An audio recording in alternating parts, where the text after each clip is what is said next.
नमस्कार, मेरे चैनल में आपका स्वागत है। आज मैं आप लोगों को भगवान विष्णु और गरुड़ जी की पौराणिक कथा सुनाने जा रही हूँ। बोलो जय श्रीमन नारायण। ऋषि कश्यप की कई पत्नियां थीं, जिनमें से 2 वनिता और कद्रु थी। ये दोनों ही बहनें थीं, जो एक दूसरे से ईर्ष्या रखती थी। दोनों के पुत्र नहीं थे, तो पति कश्यप ने दोनों को पुत्र के लिए एक वरदान दिया। वनिता ने 2 बलशाली पुत्र मांगे, जबकि कद्रु ने 1000 सर्प पुत्र रूप में मांगे, जो कि अंडे के रूप में जन्म लेने वाले थे। सर्प होने के कारण कद्रु के 1000 बेटे अंडे से उत्पन्न हुए और अपनी माँ के कहे अनुसार काम करने लगे। दोनों बहनों में शर्त लग गई थी कि जिसके पुत्र बलशाली होंगे, हारने वाले को उसकी दासी बनकर रहना होगा। इधर सर्प ने जो जन्म ले लिया था, लेकिन वनिता के अंडों से अभी कोई पुत्र नहीं निकला था। इसी जल्दबाजी में वनिता ने एक अंडे को पकने से पहले ही फोड़ दिया। अंडे से अर्ध विकसित बच्चा निकला, जिसका ऊपर का शरीर तो इंसानों जैसा था, लेकिन नीचे का शरीर अर्धपक्व था। इसका नाम अरुण था। अरुण ने अपनी माँ से कहा कि पिता के कहने के बाद भी आपने धैर्य खो दिया और मेरे शरीर का विस्तार नहीं होने दिया। इसलिए मैं आपको श्राप देता हूँ कि आपको अपना जीवन एक सेवक के तौर पर बिताना होगा। अगर दूसरे अंडे में से निकला उनका पुत्र उन्हें इस श्राप से मुक्त ना करवा सका, तो वह आजीवन दासी बनकर रहेंगी। भय से वनिता ने दूसरा अंडा नहीं फोड़ा और पुत्र के शाप देने के कारण शर्त हार गई और अपनी छोटी बहन की दासी बनकर रहने लगी। बहुत लंबे काल के बाद दूसरा अंडा फूटा और उसमें से विशालकाय गरुड़ निकला, जिसका मुख पक्षी की तरह और बाकी शरीर इंसानों की तरह था। उनकी पसलियों से जुड़े उनकी विशालकाय पंख भी थे।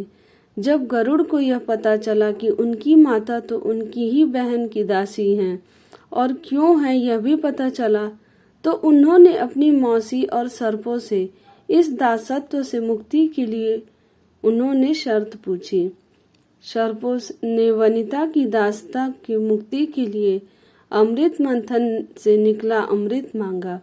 अमृत लेने के लिए गरुड़ स्वर्गलोक की तरफ तुरंत निकल पड़े। देवताओं ने अमृत की सुरक्षा के लिए 3 चरणों की सुरक्षा कर रखी थी। पहले चरण में आग की बड़े पर्दे बिछा रखे थे। दूसरे में घातक हथियारों की आपस में घर्षण करती दीवार थी और अंत में 2 विषैले सर्पों का पहरा था। वहां तक भी पहुंचने से पहले देवताओं से मुकाबला करना था।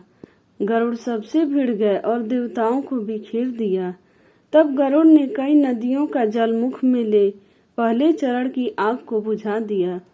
अगले पथ में गरुड़ ने अपना रूप इतना छोटा कर लिया कि कोई भी हथियार उनका कुछ न बिगाड़ सके, और सांपों को अपने दोनों पंजों में पकड़कर उन्होंने अपने मुंह से अमृत कलश उठा लिया और धरती की ओर चल पड़े।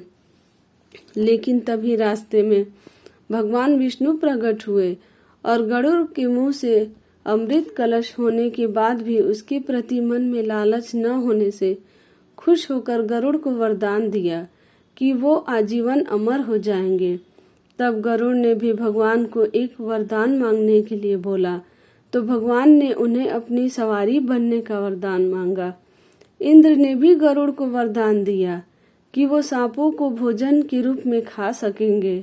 इस पर गरुड़ ने भी अमृत सकुशल वापसी का वादा किया।